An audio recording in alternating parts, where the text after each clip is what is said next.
मसीह खुदावंद में आप सबों की सलामती हो। हमारा आज का टॉपिक दुख, मसाइब और इनका मकसद, कि दुख और मसाइब क्यों आते हैं। एक मसीही होते हुए हम इन मसाइब का, इन मुश्किलात का, इन परेशानियों का कैसे मुकाबला कर सकते हैं और फिर हम कैसे इन मुसीबतों से निकलकर सुरखरू हो सकते हैं। और ये बात कहना कि मसीही ज़िंदगी जो है उसमें सिर्फ सुकून ही सुकून है, तो ये एक गलत फहमी है। क्योंकि हम देखते हैं कि मसीही ज़िंदगी जो है वो कोई मैजिकल लाइफ नहीं है, बल्कि इसके अंदर दुख भी हैं, मुसीबतें भी हैं, परेशानियां भी हैं। और अगर हम फिलिपियों की किताब उसका पहला बाब और उसकी 29वीं आयत को पढ़ें तो वहाँ पर लिखा है, क्योंकि मसीह की खातिर तुम पर यह फजल हुआ कि न फ़क़्त उस पर ईमान लाओ बल्कि उसकी खातिर दुख भी सहो। इसका मतलब कि जो मसीही शख्स है, जब वो खुदावंद यीशु मसीह पर ईमान ले आता है तो फिर उस पर जो पहली कंडीशन है कि वो ईमान लाया है, अब उसने मसीह के साथ दुखों में भी शरीक होना है। जिस तरह मसीह यीशु ने दुख उठाए, परेशानियां, मुसीबतें और मुख्तलिफ मसाइल का उन्हें सामना था, और हम देखते हैं कि मसीह यीशु के मुंह पर थूका गया, चमाटे मारे गए, और फिर हम ये भी देखते हैं कि उसकी दाढ़ी को नोचा गया और मुख्तलिफ मसाइल जो वसाइल थे उनसे मसीह को अजियत दी गई। लेकिन तो भी मसीह यीशु ने जो है इनकार नहीं किया, बल्कि वो इस पर डटे रहे और उन्होंने अपनी ज़िंदगी के अंदर खुदा की मर्ज़ी को पूरा किया। इसी तरह अगर हम दूसरा करंथियों और उसका चौथा बाब और 17वीं आयत को पढ़े तो वहाँ पर लिखा है, क्योंकि हमारी हल्की सी दम भर की मुसीबत हमारे लिए अज़हद भारी जलाल पैदा करती जाती है। इसका मतलब कि इस दुनिया के अंदर हमारे लिए जो छोटी मुसीबत है, जो छोटी सी परेशानी है, वो अगली दुनिया में जाकर हमारे लिए बहुत बड़ा जलाल पैदा करती है। वहाँ पर हम खुदा के साथ सुकूनत करेंगे, हम खुदा के साथ रहेंगे।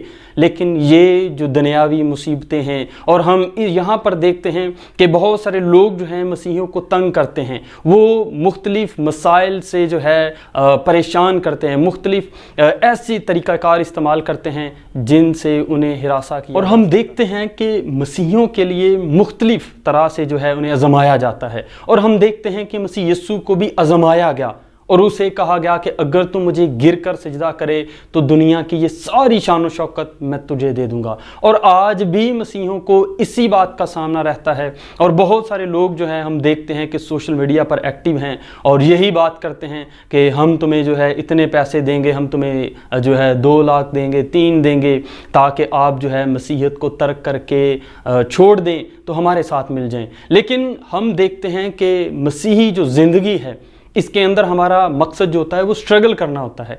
हमने इस जहां के मसाइल और मुसीबतों और तकालीफ से और मज़ालिम से मुकाबला करना है, और हर सूरत में अपने खुदावंद को नहीं छोड़ना बल्कि उस पर तवक्कल रखना है, इस ईमान पर कि जब हमारा खुदावंद यीशु मसीह आएगा तो ये सारे मसाइल जो हैं उनसे हमें आज़ाद कर देगा। तो हमें जो है इससे लड़ते रहना है ताकि हम इस दुनिया के अंदर सुरखरू हों और फिर अगली दुनिया में भी जाकर जो है हम सुरखरू हों, और जब अपने खुदावंद के सामने पेश हों तो हमें शर्मिंदा ना होने पड़े, हमें ये ना कहना पड़े या हमें ये ना सुनना पड़े कि हमने दुनियावी दौलत की खातिर, दुनियावी चीज़ों की खातिर जो है अपने ईमान को बेच दिया, बल्कि हमें मजबूत होने की ज़रूरत है, क्योंकि ये दुख आएंगे और इन दुखों का मुकाबला करना है। यही मसीही ज़िंदगी है। अब हम देखेंगे कि ये दुख और मसाइब क्यों आते हैं।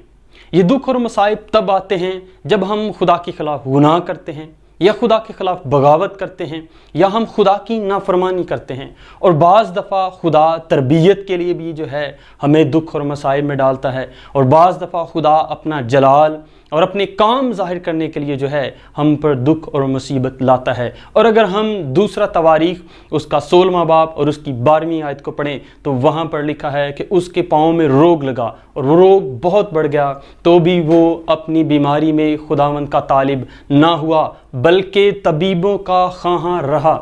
इससे हम ये देखते हैं कि जो आसा बादशाह है वो खुदा का तालिब नहीं हुआ, और उसने ये कोशिश नहीं की कि वो खुदा की तरफ जाए, बल्कि उसने खुदा की नाफरमानी की। तो इसी वजह से हम देखते हैं कि उसके पाँव में रोग लगा। इसी तरह अगर हम गिनती की किताब उसका 12वां बाब और उसकी 10वीं आयत को पढ़े तो वहाँ पर लिखा है कि अबर ऊपर से हट गया और मरियम कोढ़ से सफ़ेद बर्फ़ की मानद सफ़ेद हो गई।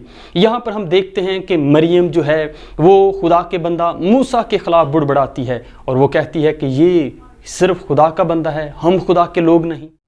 और हम देखते हैं कि यूहन्ना की अंजील उसका 11वां बाब और उसकी 4थी आयत में लिखा है, यीशु ने उससे कहा कि ये बीमारी मौत की नहीं बल्कि खुदा के जलाल के लिए है। तो हम यहाँ पर देखते हैं कि खुदा बाज़ दफ़ा हमारी ज़िंदगी के अंदर अपना जलाल जाहिर करने के लिए जो है ऐसे मौका पैदा कर देता है या ऐसी दुख आने देता है जिससे खुदा के नाम को जलाल मिले। इसी तरह हम अगर इब्रानियों की किताब उसका 12वां बाब और उसकी 7वीं आयत का मुतालिया करें तो वहाँ पर हमें नजर आता है कि जो कुछ तुम दुख सहते हो वो तुम्हारी तरबियत के लिए है। खुदा हमें फर्जंद जानकर, खुदा हमें बेटे जानकर जो है तरबियत करता है। खुदा हमें सिखाता है कि हमें जो है कैसे अपने आप को इम्प्रूव करना है, बेहतर होना है। और ये जितने भी दुख इंसान की ज़िंदगी में आते हैं इनका मकसद यही होता है कि इंसान को बेहतर से बेहतर बनाया जाए। और इसी तरह अगर हम यूहन्ना की अंजील और उसका 9वां बाब उसकी 2री और 3री आयत मुकद्दसा का मुतालिया करें तो हमें नजर आता है कि शागिर्दों ने मसीह से कहा कि ए रब्बी किसने गुनाह किया कि ये जो अंधा पैदा हुआ है। मसीह ने बड़ा ही खूबसूरत और चौंका देने वाला उनको जवाब दिया और कहा कि ना इसने गुनाह किया ना इसके माँ बाप ने, बल्कि इसलिए कि खुदा के काम जाहिर हो। और हम देखते हैं कि जब भी खुदा अपने काम जाहिर करता है तो फिर खुदा जो है इसी तरह काम करता है अपने लोगों की जिंदगी। और इसी तरह हम देखते हैं कि यूहन्ना की अंजील उसका 5वां बाब और उसकी 14वीं आयत में लिखा है, इन बातों के बाद वो यीशु को हैकल में मिला और उसने उसे देख कर कहा कि देख तू तंदुरुस्त हो गया है और फिर गुनाह ना करना, ऐसा ना हो कि तुझ पर इससे ज़्यादा आफत आए। इससे हम ये देखते हैं कि ये शख्स जो 38 बरस से बीमार था इसकी बीमारी की वजह गुनाह था, क्योंकि मसीह ने कहा कि फिर गुनाह ना करना। इसका मतलब कि उसकी बीमारी गुनाह का सबब थी। और ये बाज़ दफ़ा हम पर इसलिए भी बीमारियां आती हैं कि खुदा हमारी तरबियत करना चाहता है, लेकिन हम दूसरों पर बहुत जल्द जो है ये फतवा सादिर कर देते हैं कि ये शख्स जो है बहुत ज़्यादा गुनाहगार है, ये खुदा से दूर चला गया है, इसीलिए दुख मसाइब परेशानियां जो है इसे घेरे हुए हैं।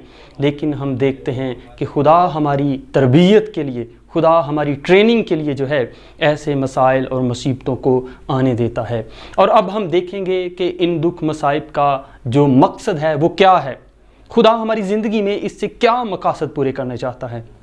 और दुख और मसाइब जो हमारी ज़िंदगियों के अंदर आते हैं इनका मकसद जो होता है वो ये होता है कि हमारी रवशें, हमारे ख़यालात, हमारी सोच, हमारे काम जो है वो बेहतर होना शुरू हो जाएं, हम अपने उस मयार पर आ जाएं जहाँ पर खुदा लेकर आना चाहता है। और इसी तरह अगर हम यूसुफ की ज़िंदगी पर गौर करें, उसका मुतालिया करें, तो हम देखते हैं कि यूसुफ पर बहुत सारे मसाइल आए। उस पर जो था एक औरत ने उस पर बदचलनी का जो है इल्ज़ाम लगाया और ये कोशिश की कि उसके साथ जो है सोहबत करे, लेकिन हम देखते हैं कि यूसुफ इस काम से भागा, इस बुराई से। और हम नौजवानों को आज यही ज़रूरत है कि हम इन मुसीबतों से भागें, इन मसाइल का मुकाबला करें। और इसी तरह जब हम इन मसाइल से भागेंगे तो फिर खुदा में हम सुरखरू भी होंगे और इन मसाइब से हम सुरखरू होते हैं। और हम देखते हैं कि जितने भी खुदा के खुदाम थे, जितने भी लोग थे या जितने भी नबी थे, उन पर इसी तरह मुसीबतें और परेशानियां आती रहीं, लेकिन वो कभी नहीं घबराए, ना वो डरे, बल्कि इनका मुकाबला करते रहे। लेकिन हम मसीही होते हुए जो हैं हम डर जाते हैं, घबरा जाते हैं और हम पुकार उठते हैं कि ये मसाइल, परेशानियां, ये लानतें और ये तरह तरह की जो मुसीबतें हम पर आ रही हैं, जो मज़ालिम जो जुल्म हम पर ढाए जा रहे हैं, इन पर जो हम चिल्ला उठते हैं और पुकार उठते हैं कि क्या ये सारे मसाइल, ये सारी मुसीबतें सिर्फ़ और सिर्फ मेरे लिए हैं। लेकिन मेरे अज़ीज़ों, हम इनसे निकल सकते हैं कब? जब हम खुदा पर ईमान रखते हैं, जब हम उस पर तवक्कल करते हैं, जिस तरह उसके लोगों ने उन पर तवक्कल करके खुदा पर इससे सुरखरू हुए। तो जब हम इस पर तवक्कल करेंगे खुदावंद खुदा पर, तो हम सुरखरू होंगे। दुख और मसाइब जो है वो एक खाद की मानद होते हैं ताकि हम जो है ज़्यादा बढ़ सकें। इसी तरह हम अगर देखें, अगर दुनियावी एग्जाम्पल लें, तो जो परिंदे उड़ते हैं हम उनको कभी भी नहीं रोक सकते, کہ وہ ہمارے سروں پر جو ہے نہ اڑیں، لیکن ایک کام ہم کر سکتے ہیں، وہ یہ کہ ہم انہیں اپنے سروں پر گھونسلہ بنانے سے ضرور روک سکتے ہیں۔ اسی طرح اگر ہم ان کا مقابلہ کریں گے تو ان مصیبتوں کو، ان پریشانیوں کا مقابلہ کر کے ہم سرخرو ہوں گے، اور چاہے ہمیں کوئی بھی لالچ یا کوئی چیز بتائے ہم اس کا مقابلہ کر سکتے ہیں۔ اور آخری آیت جو کہ فلپیوں پہلا باب اور اس کی 21ویں آیت میں لکھا ہے، کیونکہ جینا میرے لیے مسیح اور مرنا نفع ہے۔ چاہے کچھ بھی ہو جائے، چاہے مشکلات آ جائے، مسیحیوں کے لیے اس سے بڑی اور کوئی بات نہیں ہو سکتی کہ وہ خداوند کے لیے اپنی جان قربان۔ اور اب یہ کہ ہمیں ہر وقت تیار رہنا ہے، لڑنا ہے، ڈٹے رہنا ہے، تاکہ ان مصیبتوں پر غالب آ سکیں۔ اور خداوند اس کلام کے وسیلہ سے آپ سبوں کو بڑی برکت دے، اور اپنے جلال کے لیے اور کلام خدا کی خدمت کے لیے کثرت کے ساتھ استعمال کرے۔ آمین۔